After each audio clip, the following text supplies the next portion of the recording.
Yofi. Le premier chapitre du livre de Isaïe, c'est ce que j'ai choisi pour commencer ce cycle à la mémoire de notre regretté Jacques Idré, Zichrono Livracha, et pour honorer ce que lui avait voulu, c'est-à-dire de créer un cycle d'études bibliques, ce qui se fait beaucoup dans le monde israélien également.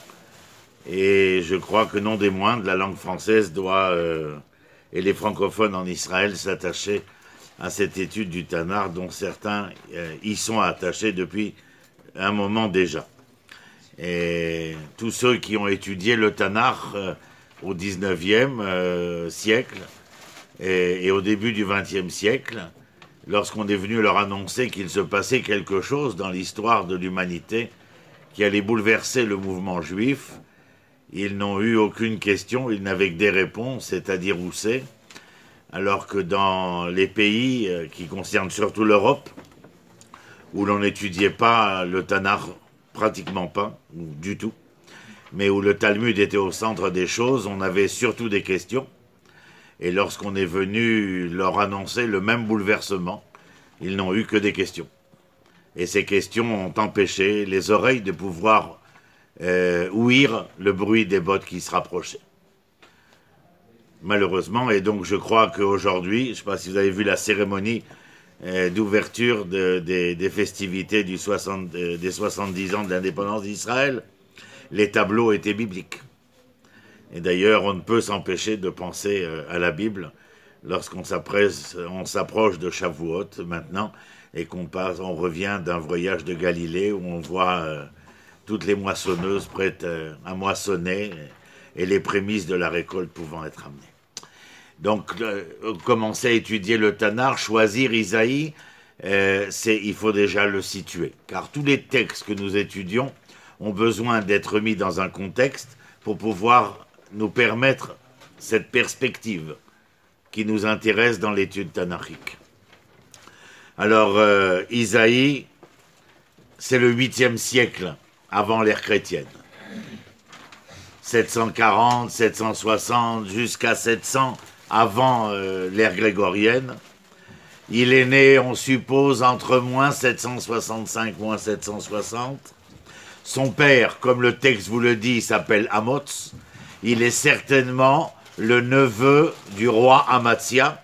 Et donc Isaïe, qui est le petit-neveu, rentre facilement à la cour, c'est important pour ce qu'on aura à voir, puisqu'il fait partie de l'aristocratie. Et la période, c'est la période charnière du premier temple, c'est-à-dire que on pourrait presque dire que tous les rois depuis Rechavam, le fils de Shlomo, jusqu'à les personnages dont il est question ici, Uziyahu, eh bien, sont la première période, 130, 140, 150 ans. Ensuite, nous avons la période de Uziyahu, Yotam, Achaz, Chizkiyahu, qui est la période charnière du premier temple. Et ensuite, nous aurons tous ces rois qui iront jusqu'à Tzidkiyahu pour terminer la période du premier temple. Vous voyez donc qu'avec Isaïe, nous sommes en plein milieu de l'histoire royale, souveraine, indépendante d'Israël, et ces rois qui se suivent, mais ne se ressemblent pas.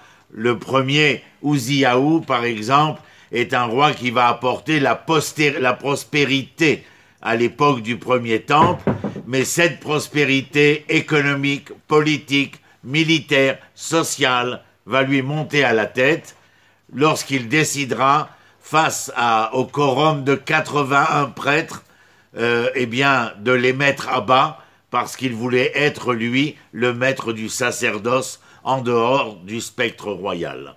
Et d'ailleurs, il sera, l'histoire nous le raconte ainsi, atteint par la lèpre, qui fera que son fils, Yotam, régnera alors que lui est malade. Il est en quarantaine, bien entendu, mais c'est un monsieur qui a apporté l'assise royale, le pouvoir politique, la souveraineté, l'indépendance. Malheureusement, vous le voyez, rien ne nous assure des lendemains enchanteurs, même lorsque tout va mieux, pour le mieux dans le meilleur des mondes. Je vous donne un peu à part Uziaou, Yotam. Alors lui, nous savons bien entendu qu'il a été mis au pouvoir très jeune, étant donné la maladie de son père. Il va surtout se préoccuper de donner plus de de fioritures pour le temple, embellir, agrandir, construire, voilà de quoi il s'occupera. Il n'est pas très intéressant dans l'histoire, bien que si nous devions nous consacrer, mais il faudrait qu'on soit dans le livre de Melachim, mais nous sommes dans le livre de Isaïe, et donc l'histoire chez les prophètes, si parmi les petits prophètes, Amos, Oshéa, l'histoire est omniprésente, et nous entendons des prophéties chez Eliaou, chez Elisha, mais vous n'avez pas le livre d'Eliaou ou le livre d'Elisha. Nous avons bien sûr un livre d'Oshéa, un livre de Amos, bien entendu, mais la prophétie reste ou bien à poids égal avec l'histoire qui se déroule, ou bien avec Eliaou et Elisha, elle se situe en arrière-plan. Alors qu'avec les grands prophètes, on va les appeler les derniers prophètes, on va surtout les appeler les prophètes de l'écriture. Nevié Aktav, car c'est la première fois que les prophètes vont eux-mêmes retranscrire. Et il y a sur Isaïe, bien entendu, je ne vous dis pas que dans le monde juif, aujourd'hui je l'appelle le monde hébreu, mais la polémique est intense et énorme dans toutes les grandes facultés, universités du monde occidental concernant le fait que, eh bien, est-ce que Isaïe a tout écrit? Nous sommes intimement persuadés que du chapitre 1 à 39, c'est lui qui écrit. Nous sommes dans ce que nous allons étudier ensemble, je ne vais pas le dire, mais par la suite, eh bien, il y a nombre de questions. Il y a deux autres particularités que j'ai notées. Le second Israël, on l'appelle, vous l'avez peut-être entendu, Deutéro-Isaïe, enfin, en tout cas, chez les gens qui sont proches du Tanakh, alors on sait cela, le Deutéro-Isaïe, parce que du chapitre 40 à 55, eh bien, comment dire, il y a une, comment dire, comme une transformation du langage, de l'écriture, et qui laisse à supposer que peut-être, eh bien, ce ne serait pas lui. Et des chapitres 56 à 66, nous appelons cela le Trito Isaïe, et cette dernière partie traite essentiellement de Shomron, Yerushalayim, la deuxième partie des nations et la première partie du royaume de Judée.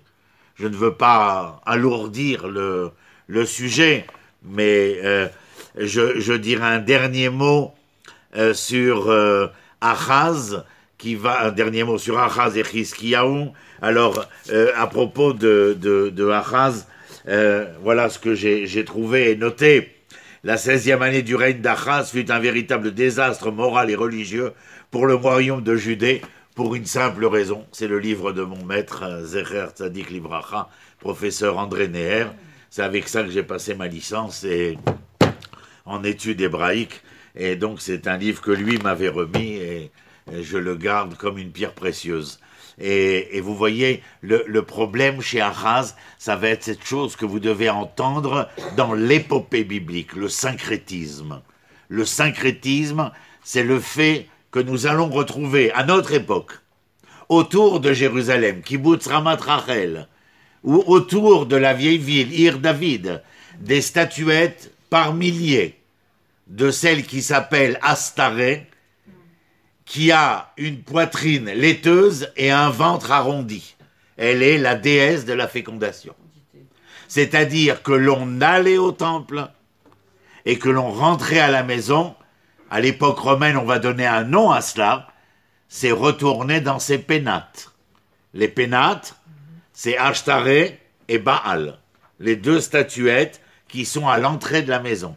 Donc retourner dans ses pénates est un langage idolâtre, une dialectique idolâtre. Et donc Achaz va instaurer le syncrétisme où, à qui mieux, on va jouer, comment dira le prophète Yéreskel, on va danser dans deux endroits en même temps. Hein, L'Irkod Beshne Seifim. Un peu, voilà.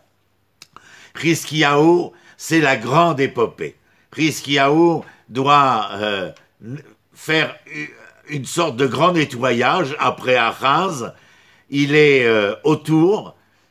Achaz est préoccupé de syncrétisme, mais surtout, il ne veut pas faire la guerre, alors il préfère faire alliance avec ce nouvel empire qui s'est levé au nord-est, la Syrie, avec ce maître qui va faire parler de lui jusqu'à la fin d'Israël. À l'époque de Chizkiyahu, il reste quelques années, et le royaume d'Israël, les 10 tribus, vont être, dispersés, exilés. C'est Tiglath-Pileser. Tiglath-Pileser est celui qui donnera le coup final, s'appelle Sargon III, etc. Et de l'autre côté, vous avez une autre grande puissance, au sud-ouest, c'est l'Égypte. Mais l'Égypte a perdu de son aura. Nous sommes à la 15e et 16e, nous sommes à la 14e et la 15e dynastie pharaonique. Et entre la 14e et la 15e va se lever une Égypte inconnue, ce sont les Nubiens, les Soudanais, les Éthiopiens qui viennent et qui vont prendre le pouvoir jusqu'au delta du Nil. Et en Judée, eh bien, Chizkiyahu pensera lui aussi que l'on peut être aidé encore par l'Égypte contre...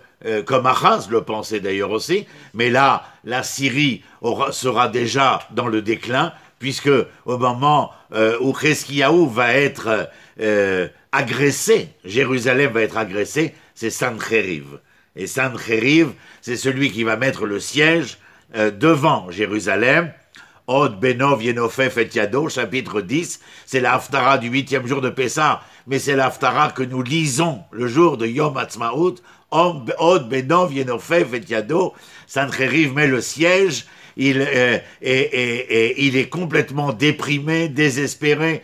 Peut-être connaissez-vous l'histoire, il fait appel au prophète, le prophète dit « ce n'est pas à moi de venir », en fin de compte on convainc le prophète Isaïe de venir, et il lui dit « Votre Altesse, vous êtes malade parce que vous avez une sale maladie ». Et laquelle, mon prophète? Il lui dit « Vous êtes malade d'amour ». Il lui dit « Mais comment serais-je malade d'amour ?» Il lui dit « Vous n'êtes point marié, votre Altesse ». Il lui dit « Mais comment me marierai-je alors que dans mes songes je vois la descendance mécréante que j'aurai ?» Il lui dit « Mais vous n'êtes pas le comptable de l'Éternel ».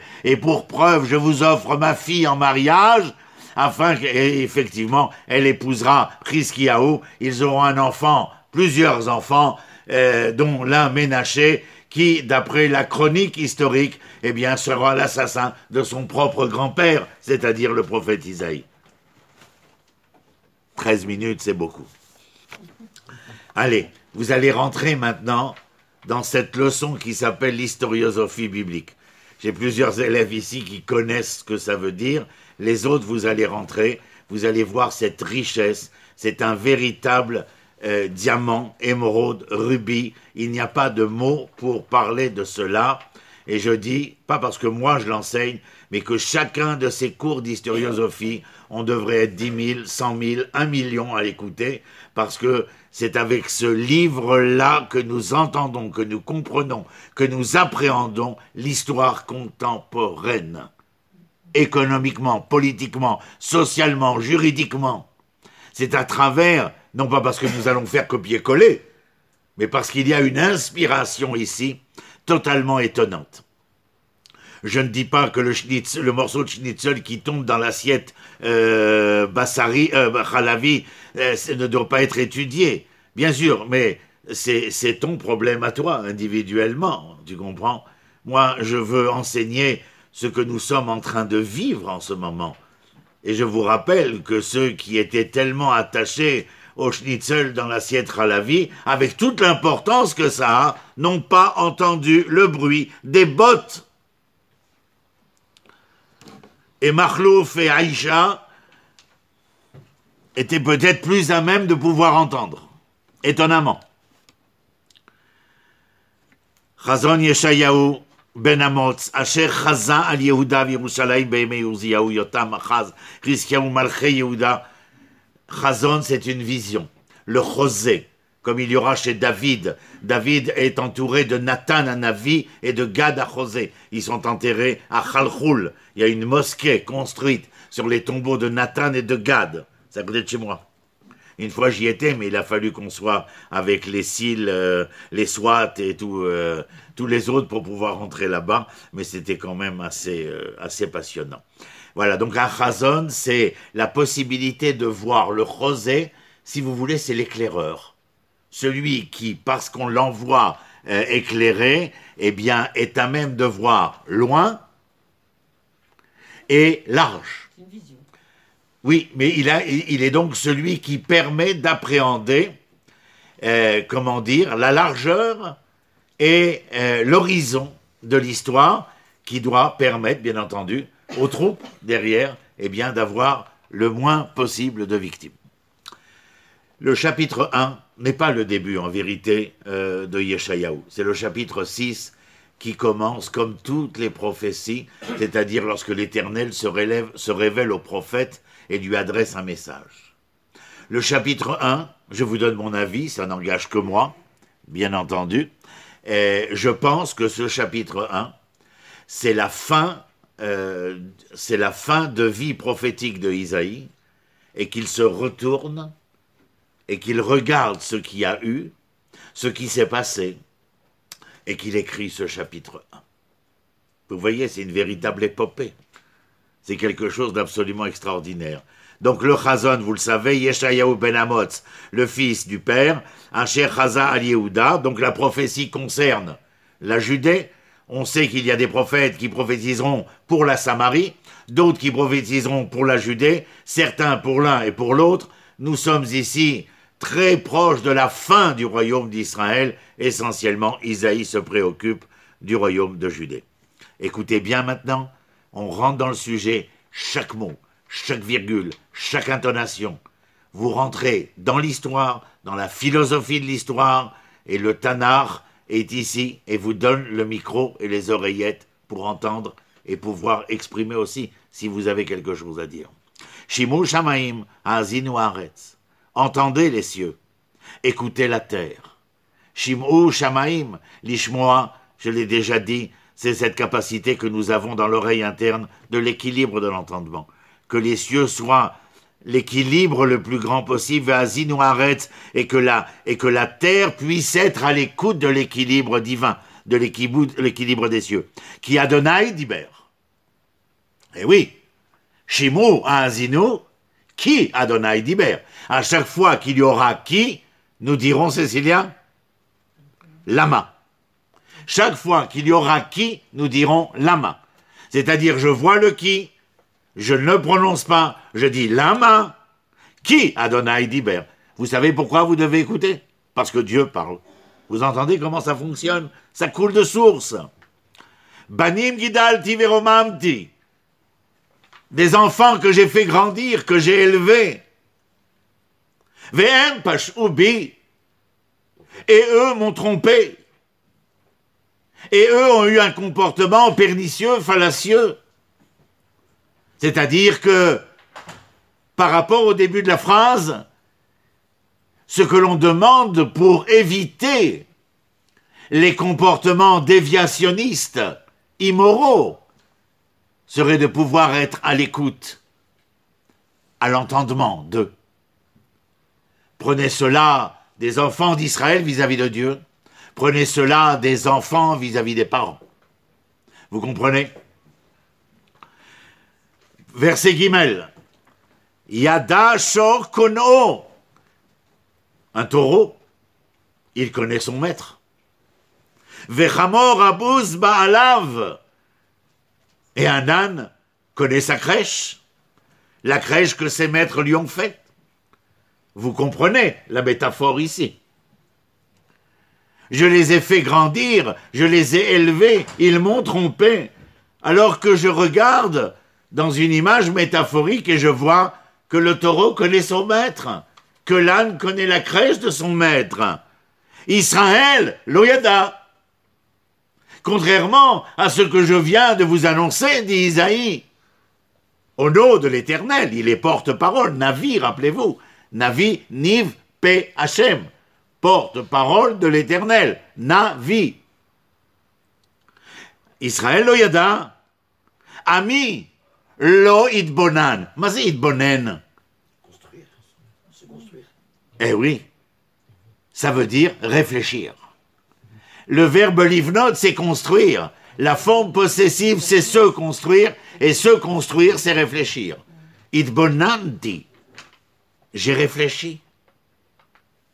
As loyada, je vous rappelle que la da'at, c'est la conséquence conjugale de la rencontre entre le koahama, la force de la question, et la logique intuitive que l'on trouve chez la femme particulièrement. Chochma et Bina. C'est dans cette conjugaison-là que l'homme et la femme sont capables de donner naissance à un enfant, c'est-à-dire à une progéniture, c'est-à-dire à une pérennité. Hoi, je suis les versets, je ne vous le dis pas, mais vous le comprenez. Hoi, hélas, goy chote, ham kaved avon, zera merehim. Goy chote, c'est une nation. Choté, ce n'est pas la faute. C'est une nation qui avait conscience de quel était le projet, mais qui ont échoué en visant la cible qui était la leur, les hartis. Les hartis. Un arc, une flèche, je tire, ani marti et amatara. Choté. Ve am kaved avon. Alors oui, un peuple, kaved avon. Vous savez quel est le sens du mot peuple dans l'historiosophie biblique? Am, zeim. Et tout celui qui n'est pas im, avec, ne peut pas être am, être peuple. Le peuple est la conjugaison de tous ces êtres conscients que c'est à travers la reconnaissance de l'autre avec l'autre que ce peuple se fait, que ce peuple s'offre un devenir. Am kaved avon, zera merehim, race de malfaiteurs. Merehim, je dis en bon français, il y a rat dedans, donc on va dire malfaisant. Race de malfaisants. Vous avez vu en quoi, je remarque personnellement, chez Isaïe, ce que nous détruisons peu à peu, la nation, le peuple, la race. Pas dans le sens de race génétique, mais dans le sens de, comment dit-il ici, zera, semence, qui est porteuse d'un devenir, d'un enfantement particulier. C'est ceux-là qui sont des malfaisants, ceux qui viennent contrecarrer la semence qui porte en elle un devenir particulier. Banim mashritiv, et on arrive après la nation, le peuple, la semence, on arrive banim. C'est-à-dire à partir de qui en vérité? C'est ben. Tous les matins, la tfila, on dit Al tikra banaïr et la bonaïr. Ne lis pas tes enfants, mais ceux qui te construisent. Nous voulons des enfants, pourquoi? Parce que ces enfants, par le fait qu'ils sont, lorsque nous ne serons plus, c'est qu'ils assurent ces lendemains qui chanteront. Cette pérennité. Alors, banim, c'est ben. Et ben, ce n'est pas l'enfant biologique. Ben, c'est le verbe construire. Et c'est à partir du verbe construire, à mon humble avis, que le mot ben s'est fait, et pas le contraire. Azvu et Adonai, vous avez délaissé l'Éternel. Niatsu et Kedosh Israël. Mazé Niatsu, à chaque fois que je lis ce mot, dans tout le Tanakh, j'entends Nats. Nazi. D'où est venue cette terminologie allemande Nazi? L'outrage. Outragé. Qu'est-ce qui a marqué ici? Qui niatz, azvu et Hashem, niatsu et Kedosh Israël. Ils ont outragé Kedosh Israël. Kadosh, je l'avais dit avant Pessah, mais je le répète, Kadosh, ce n'est pas le sacré, ce n'est pas le saint simplement. C'est ce qui est capable d'insuffler la vie. C'est-à-dire, encore une fois, assurer la pérennité, le devenir de. Vous savez en quoi Isaïe, lorsqu'il se retourne pour regarder ces 50 années où il a sévi parmi le peuple de Judée, il a dit comme nation, qui avez-vous été? Comme peuple, qu'avez-vous fait? Comme semence d'Israël, qu'avez-vous généré? Comme enfant, qu'avez-vous construit? Comment il les a qualifiés, les enfants? Eh bien, il a dit Banim Mashritim. Mashrit, c'est ceux qui détruisent. Azvu et Hashem, Niatsu et Kodesh Israël, c'est-à-dire qu'ils ont outragé le sacré d'Israël, ou ce sacré d'Israël, vous l'entendez, c'est de pouvoir insuffler la vie, bien entendu. Nazoru Achor. Nazoru Achor, si je regarde exactement,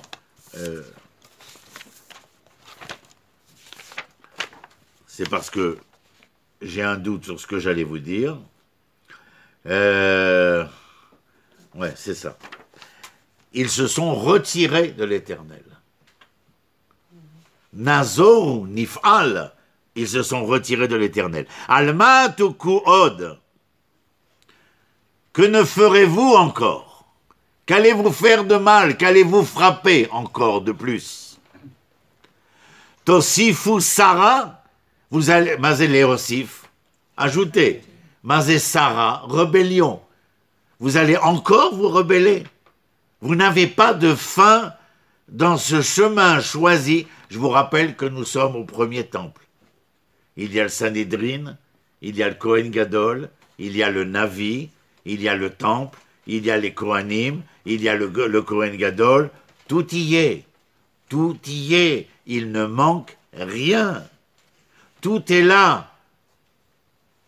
Potentiellement. Potentiellement. On a déjà eu un grand échec. Après la mort de Shlomo, lorsque Rechavam, son fils, monte au pouvoir, les 10 tribus du Nord ont des revendications. Lesquelles? Socio-économiques. Que veut-il? Justice sociale. Rechavam comprend-il?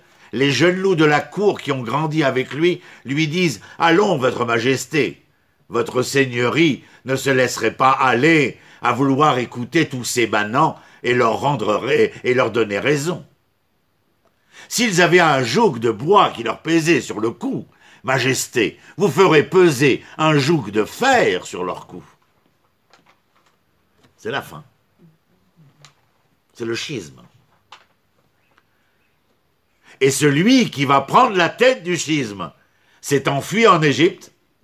Il est celui qui a levé la main sur Shlomo Améler, crime de lèse-majesté, raison pour laquelle il s'est enfui en Égypte. Il s'appelle Yerovam ben Nabat.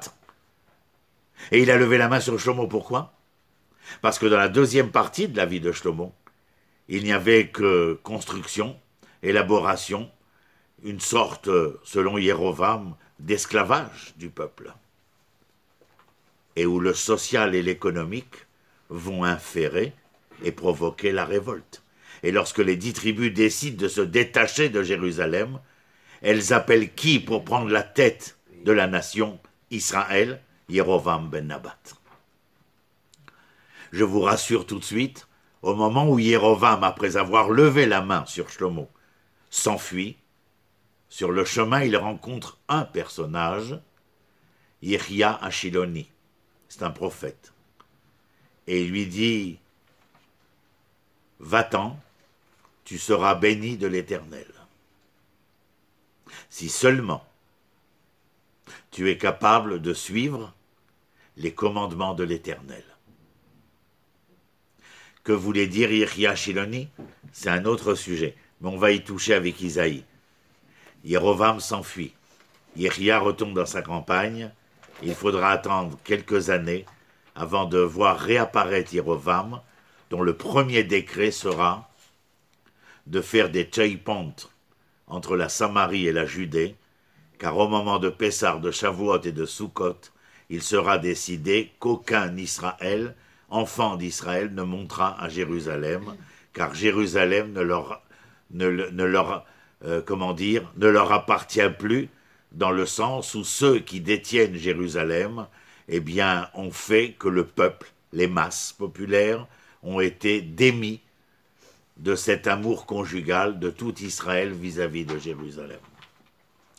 Rappelez-vous tout ça, car si on continue notre cycle d'études, vous allez voir ô combien ça revient. Vous vous rendez compte de ce que je suis en train de vous dire? C'est terrible.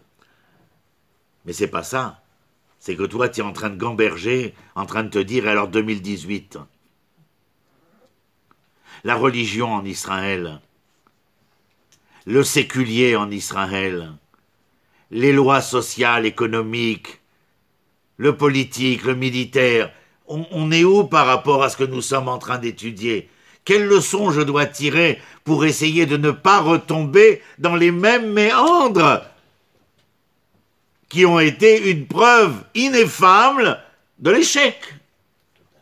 Comment ne pas refaire ce que Rehavam a fait? Que demander les 10 tribus? Baisse les impôts. Arrête de nous appeler en milouim pour construire des palais pour des princesses étrangères. Maïesh! On continue. Si vous avez des questions, je vous ai dit posez. Alma tukuot aussi fou Sarah kol rosh le cheli ve kol levav devai. C'est-à-dire, en fin de compte, chacun d'entre vous se perd dans la maladie, le cœur endolori. Les vav de vaille, c'est le cœur endolori.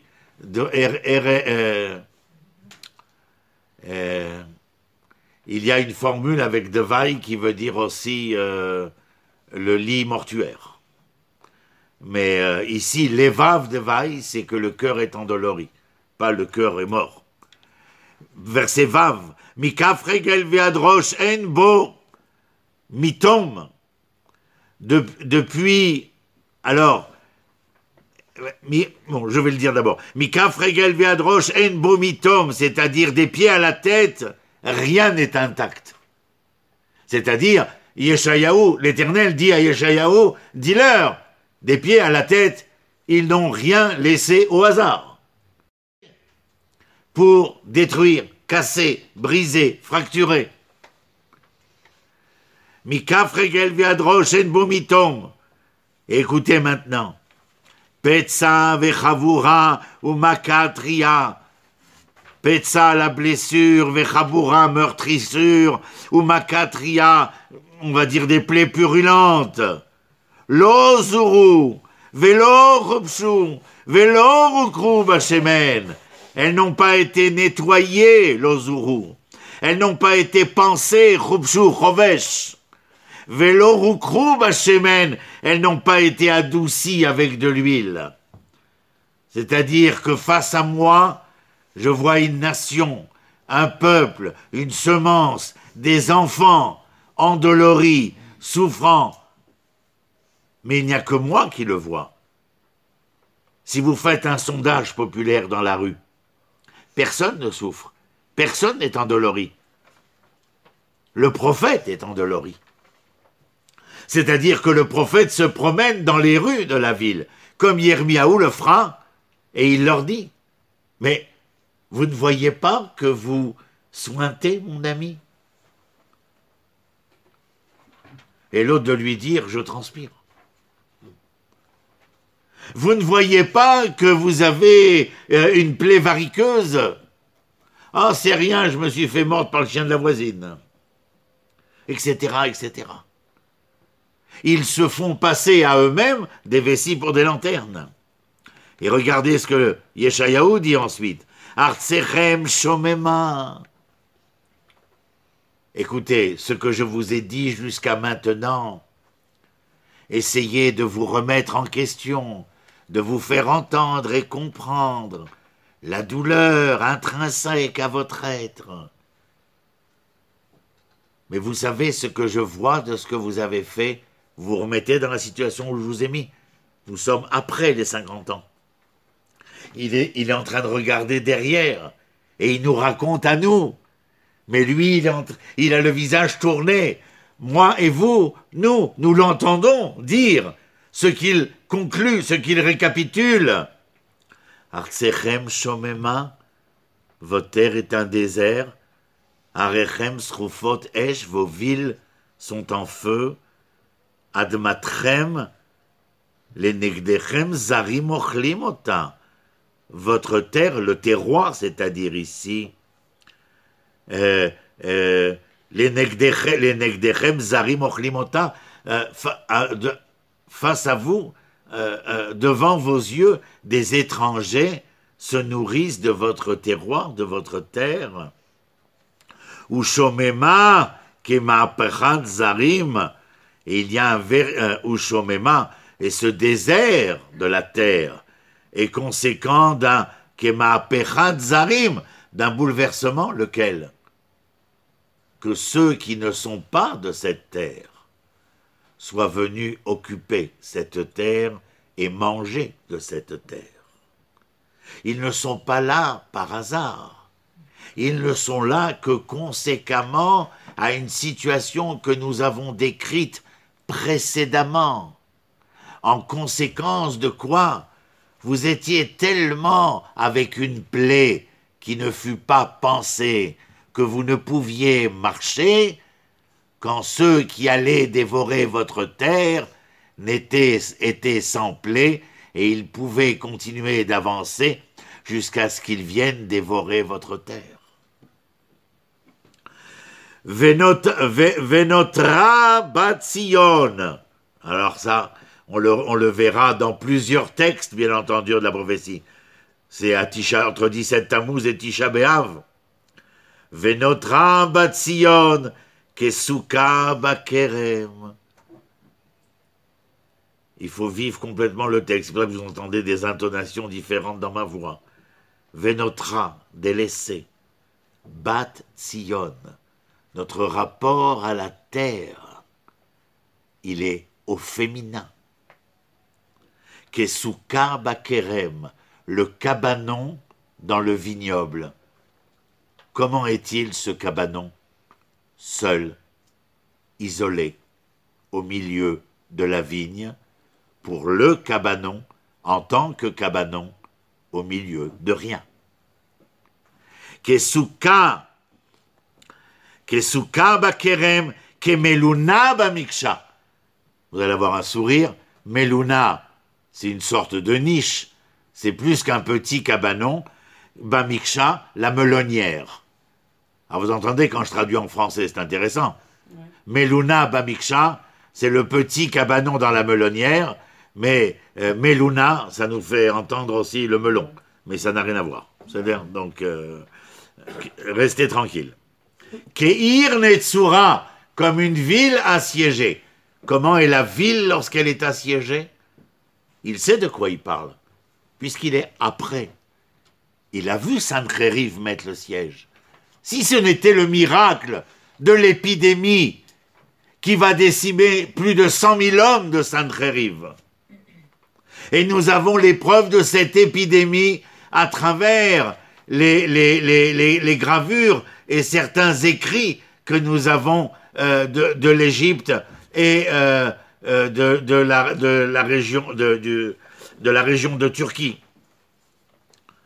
Ir Netzura, Loulé Hashem Tsebaot, Otir Lanu Sarid.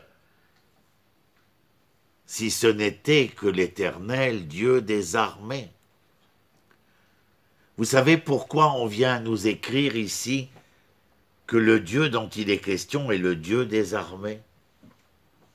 C'est pour vous dire tout simplement qu'à ceux qui ont accepté de se laisser aller, de ne plus être les combattants de leur devenir, de leur existence, de cette semence en devenir, pour qu'ils aient une chance de pouvoir encore, peut-être, devenir, il faudra que celui qui se charge de cela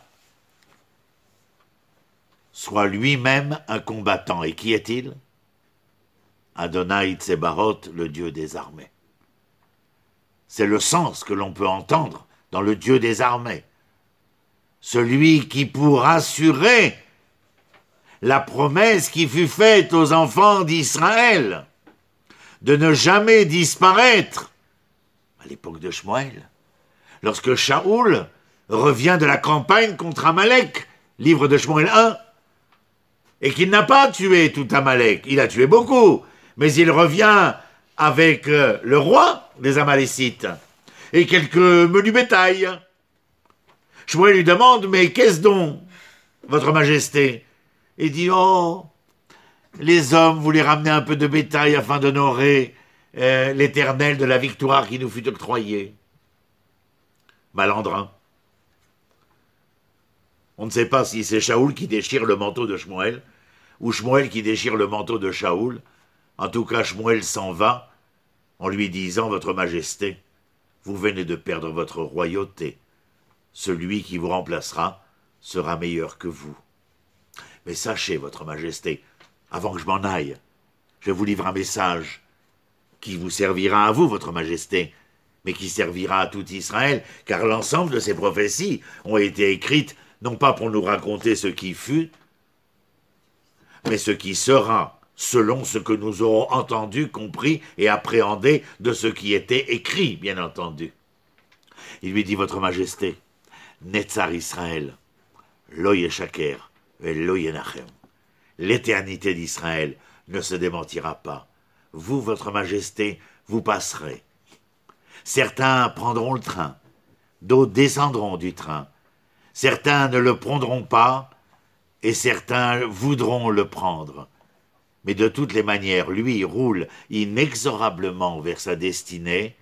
Il connaît sa destination, son terminal, qui Netzar Israël lo yeshaker. Tout le monde sait aujourd'hui, personne n'ignore du fin fond de l'Afrique, au désert d'Australie et du fin fond de l'Amazonie, ce qu'est Israël aujourd'hui. Surtout après ces 70 ans qui ont fait baver la terre entière. Depuis Tokyo, en passant par Pékin, jusqu'à Los Angeles et l'Europe, l'Afrique et l'Amérique du Sud. D'ailleurs, il y en a deux qui passent leur ambassade à Jérusalem. En tout état de cause, le train roule inexorablement. Et comme on disait le Maharal de Prague au XVIIe siècle, il ne voulait pas toujours finir ses phrases. Alors il disait « va mevin yavin ». Que celui qui doit comprendre comprenne ce que je veux dire. « Loulé Adonai Tsebaot otir lanu serit kimat », c'est-à-dire qu'il nous a rescapés un tant soit peu. Nous serions devenus quoi? Qui? Oh, le texte d'Isaïe est très clair. « Kisdom ainu le Amora d'aminu » Nous aurions été comme Sodome et nous aurions ressemblé à Gomorrhe. Vous voyez? C'est très intéressant. Deuxième passage dans ce chapitre 1. Shim'u davar Adonai k'tzinez dom. À qui parle-t-il? Jusqu'à maintenant, il a donné un état des lieux. Maintenant, Yeshayahu nous rappelle comment il interpella avec véhémence et de manière vindicative, comment il va interpeller les enfants d'Israël. Écoutez-le. Shim'u dvar Adonai. Vous avez entendu tout à l'heure Shim'u dans la première partie? Shim'u qui? Les cieux. Shim'u ici, dvar Adonai. Dvar Adonai d'où? Des cieux. Vous faites un parallèle en littérature. Vous faites de la littérature comparée, vous regardez entre le verset Yud et le verset Aleph. Shimudvar Tsinesdom. Qu'est-ce qu'il dit ensuite? Vous l'auriez deviné, bien sûr. Azinu Torah Elohenu. Elle est où Torah Elohenu? Azinu, qu'est-ce qu'on a dit tout à l'heure? Azinu, la terre. C'est-à-dire que Torah, et ce qui est écrit ici, Torah Elohenu, elle est où? Sur terre. Qui est lo bashamaim hi velo me'ever layam. Shimud varadonai ksinesdom azinu Torah Elohenu. Am Amora. Peuple, c'est Am Amora. C'est Gomorre. Peuple de Gomorre. Qu'y avait-il de si particulier pour détruire Sodome et Gomorre? Clairement, la volonté de ne plus assurer la pérennité du devenir. Point barre à mes vignes. Écoutez bien maintenant. Imaginez Yeshayahu, il n'est plus en train d'écrire ce qui fut, du point de vue de l'état des lieux. Il a lâché la plume, il s'est levé, et il a l'impression de nouveau d'haranguer ce qu'il harangua. Lama lirov zivrechem yomar Adonai. Que voulez-vous que je fasse de tous ces animaux que vous m'amenez au temple?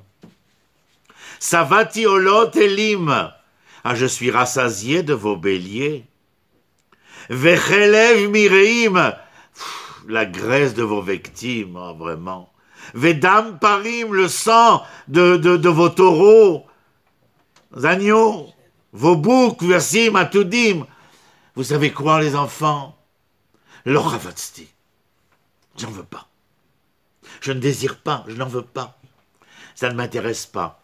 J'ai donné cours à mes étudiantes à Chemdat Adaron, à Netivot, dimanche, et j'ai eu cette métaphore qui m'est venue.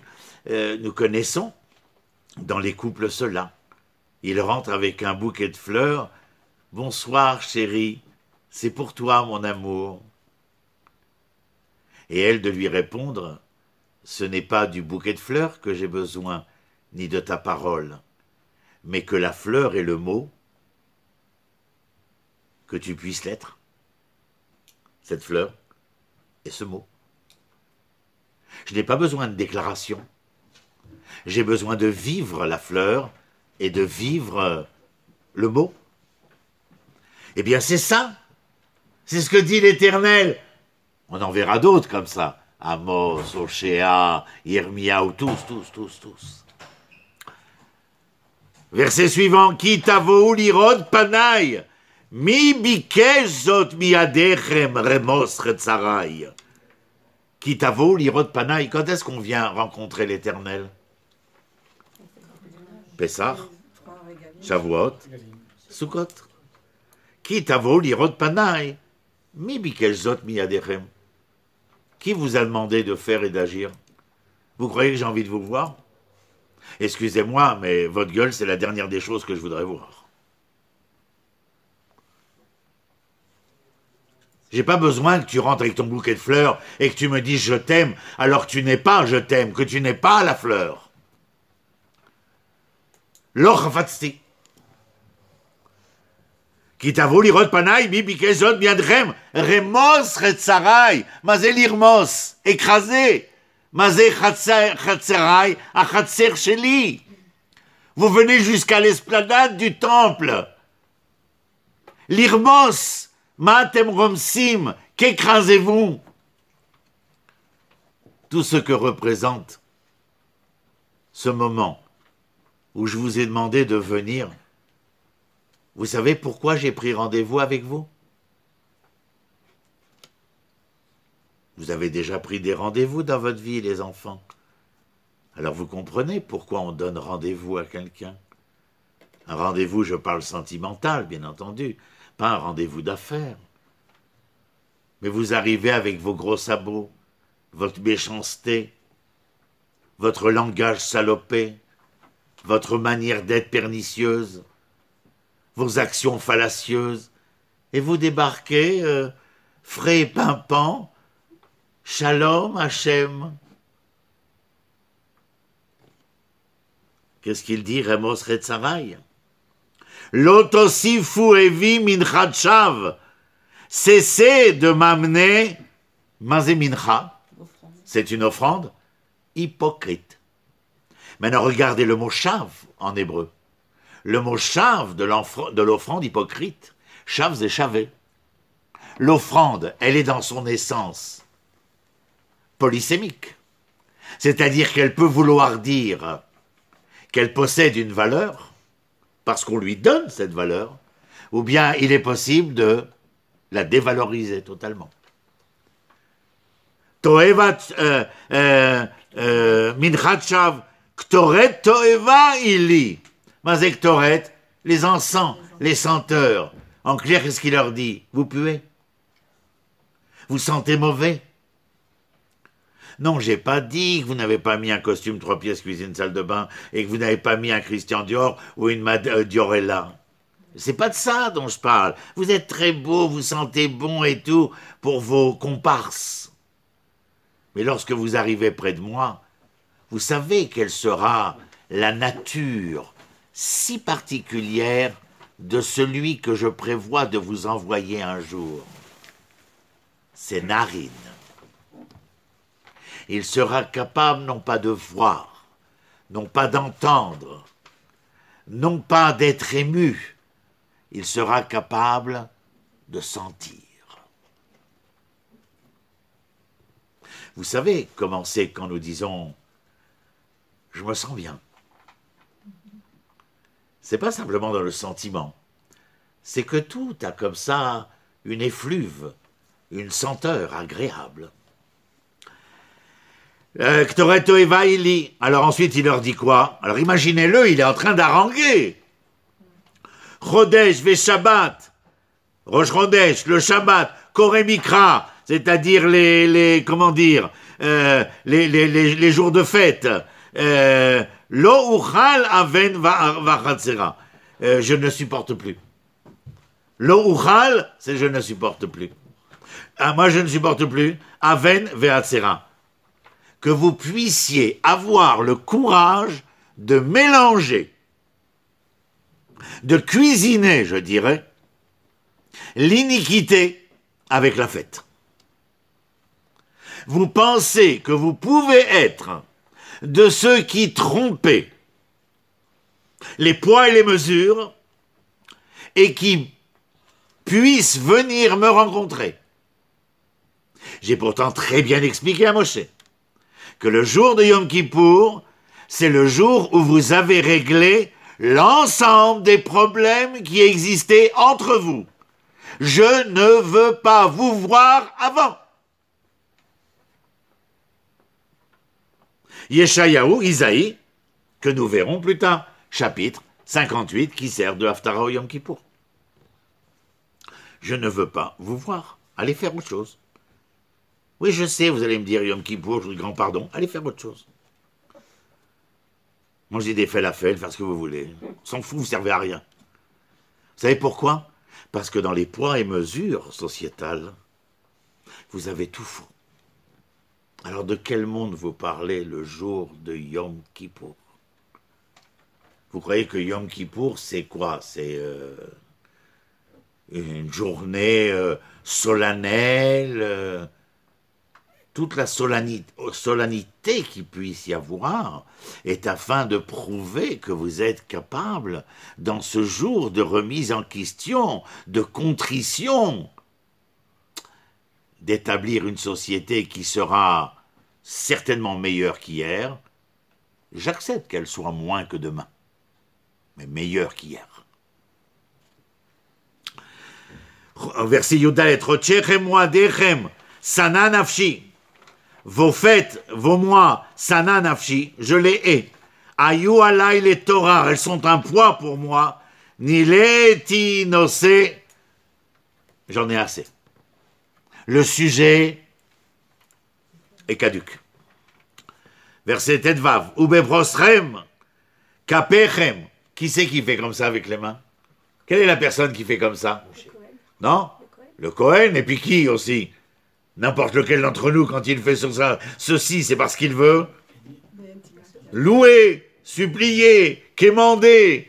Qu'est-ce que dit l'Éternel au verset 15, Tedvav, ou beprosrem kapechem, lorsque vous étendrez vos mains, et aelim enai mikem, je détournerai mon visage de vous.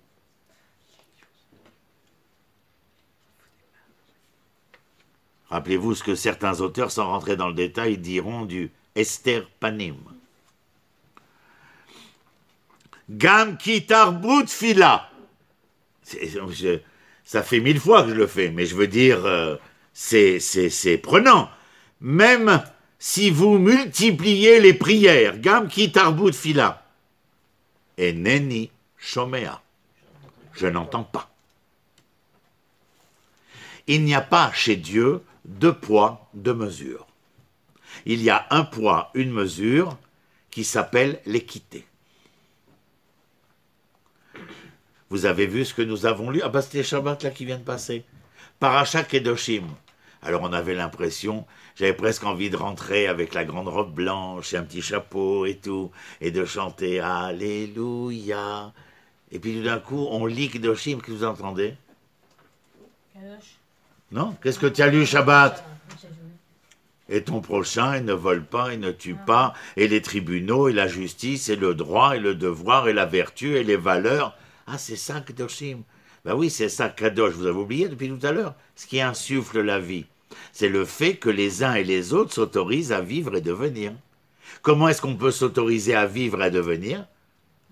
Lorsque la société est à même de pouvoir autoriser l'ensemble de ses composants à devenir. Et Neni Shomea, Yatrem Damim Malou, vos mains sont pleines de sang. Qui avait les mains pleines de sang et a été interdit de construire le temple de Jérusalem? David. Vous vous rendez compte le rapport qu'il fait ici?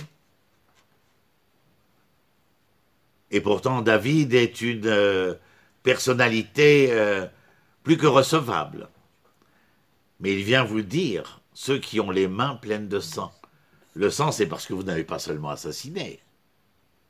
Gilou Arayot, à la fin du premier temple, c'est parce que les mamans ou les papas voulaient coucher avec les petites filles ou les petits garçons. Avoda Zara, c'est pas parce que vous avez été adorer la petite statuette de celle qui avait une grosse poitrine avec un ventre gonflé. Non, Avoda Zara, c'est Avoda chez Izara Lecha. Ce qu'on a dit pendant les premiers versets, c'est-à-dire que tu as été étranger à ton moi propre. Shfichut damim, tu as versé le sang. Bah tu sais, quand tu fais honte à quelqu'un et qui rougit, ça s'appelle verser le sang aussi. Tu vois, il y a des chem melehim bedam. Tadzaïn, et là il change. Il a fini d'haranguer, il est fatigué, il est usé, et maintenant il leur dit Rachatsu, lavez-vous. Isakou, purifiez-vous. Asirou roi mais alalechem. Écartez le mal de vos actions. Mineged enai. Écartez le mal de vos actions de devant mes yeux. Chidlou area. Cessez d'être, comme tout à l'heure, Mereim, cessez d'être qui? Des malfaisants. Yudzaim lamdou etev. Qu'est-ce que je vous demande? Apprenez. Apprenez. Qu'est-ce que vous devez apprendre? Vous voyez ce que je vous ai dit en entrée de matière. Je ne me moque pas des religieux qui sont omnibulés par les cours sur le couple et l'éducation des enfants. Et le schnitzel dans l'assiette de lait. Mais je lis. Limdou etev. Étudier au mieux. Dirshu quoi? Mazé l'hydroche. Exiger. Qu'est-ce que vous devez exiger? Mishpat. La justice. Ashrou chamotz. Mazé chamotz, l'opprimé. Mazé les hacher, c'est comme les yacher. C'est redresser ici l'opprimé. Shiftu. Juger. Avec bienséance, itom, l'orphelin. Rivou et soyez prêts à vous battre pour les droits de qui? De l'almana, de la veuve. c'est-à-dire de ceux qui ne peuvent pas se défendre eux-mêmes. Ce n'est pas une invention. C'est le premier chapitre d'ouverture d'un des plus grands prophètes d'Israël. Et s'il n'y avait que lui, je pourrais dire qu'il aurait bu la veille. Mais c'est tous ainsi, dans la littérature prophétique. J'avance un peu plus vite pour terminer. Ensuite, il y a ces 3 versets qui sont eux aussi à part entière. Lechuna v'nivakecha yomar Hashem. Allez les enfants, venez. V'nivakeach yomar Hashem. L'Éternel dit, allez venez, essayons de nous réconcilier. Im iyu chataechem kashanim. Si vos erreurs étaient cramoisies, on dirait, cachez leg yalbinu, ils deviendront blancs comme la neige. Nous réconcilier, c'est parce que je vous dis quoi? Pourquoi est-ce que je vous fais entendre qu'il est possible de se réconcilier? C'est parce qu'il est possible que le cramoisi redevienne blanc comme la neige. C'est un potentiel. Mais comme tous les potentiels, kol maché bekoach, yachol liot bepohal. Tout ce qui est potentiel peut devenir une réalité. Im ya'adimu katola. Ceux qui seront rougissants comme la pourpre, katsemer iyu. Ils seront comme une laine qui n'est pas rouge, bien entendu. C'est-à-dire qu'il est possible de transformer.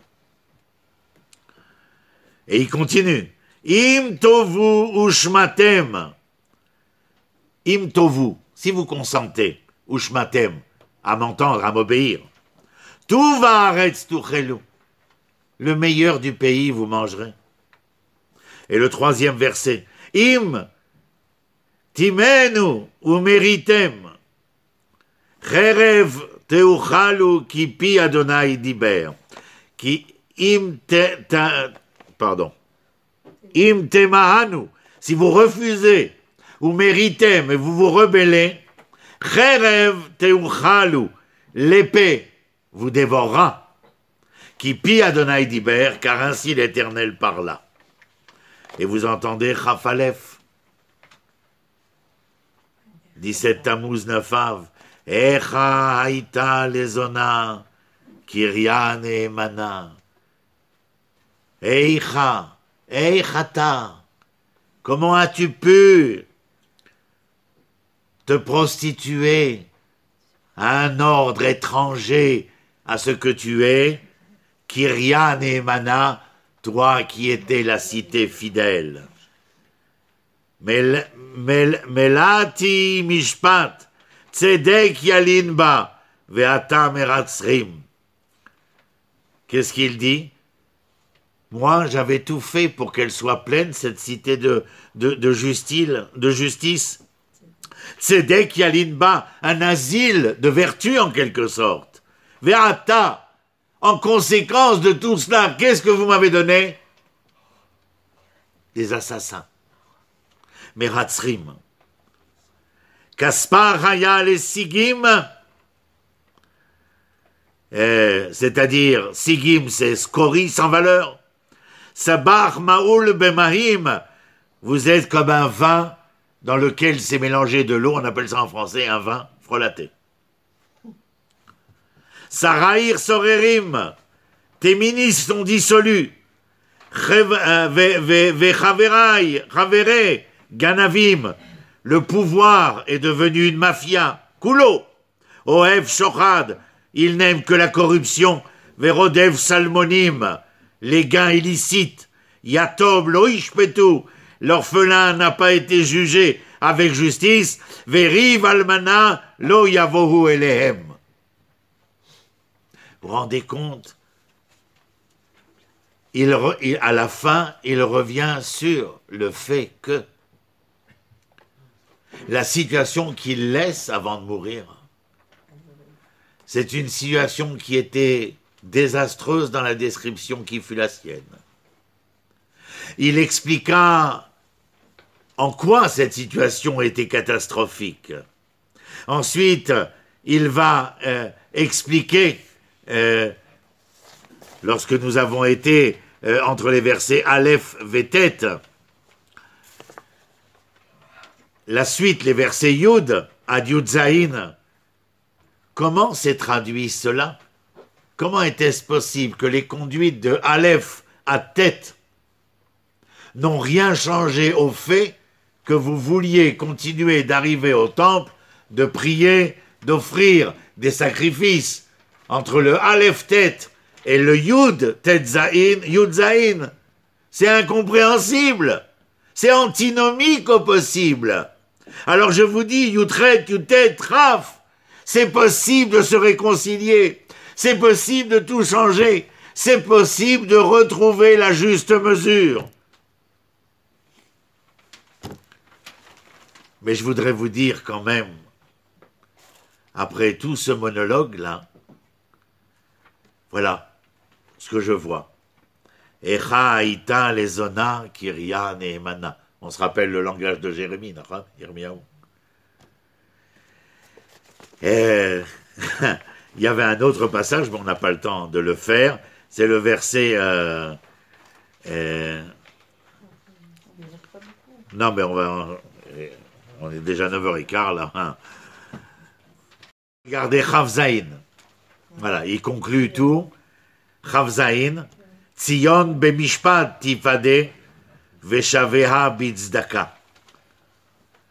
C'est-à-dire que la terre d'Eretz Israël ne sera rachetée que par la justice, veshavea, et ceux qui y reviendront seront rachetés, rédemptés, grâce au droit. Alors mishpat, on va dire que le droit, et tzedaka, la justice. Vous comprenez? Parce que la racine de tzedaka, c'est tzedek. Quand on voit un tzaddik, il faut arrêter de lui mettre une auréole, parce qu'il n'a aucune raison d'avoir une auréole autour de la tête. Parce que le tzaddik, c'est celui qui est dans son âme et conscience tzedek. C'est-à-dire qu'il est capable d'élaborer, de réaliser, de concrétiser la justice. Tzedek. C'est-à-dire qu'il est capable de faire, à travers cette justice du monde, comme les Grecs disaient, que les cieux, en grec, s'appelle cosmos. C'est-à-dire l'harmonie. Tu te rappelles que cosmos, c'est ce qui servira de racine à cosmétique, pour essayer, chez certaines, de refaire une harmonie qui n'était plus. Mais cosmos, c'est l'harmonie. Pourquoi faire le droit, la justice, la vertu, les valeurs, afin d'essayer de réaliser que dans la perdition de ce monde, où certains sont capables de se laisser aller et entraîner, il existe dans l'âme et la conscience de la création la potentialité de faire entendre une harmonie des plus symphoniques possibles. Merci. Vous avez une question, des questions? On va pas...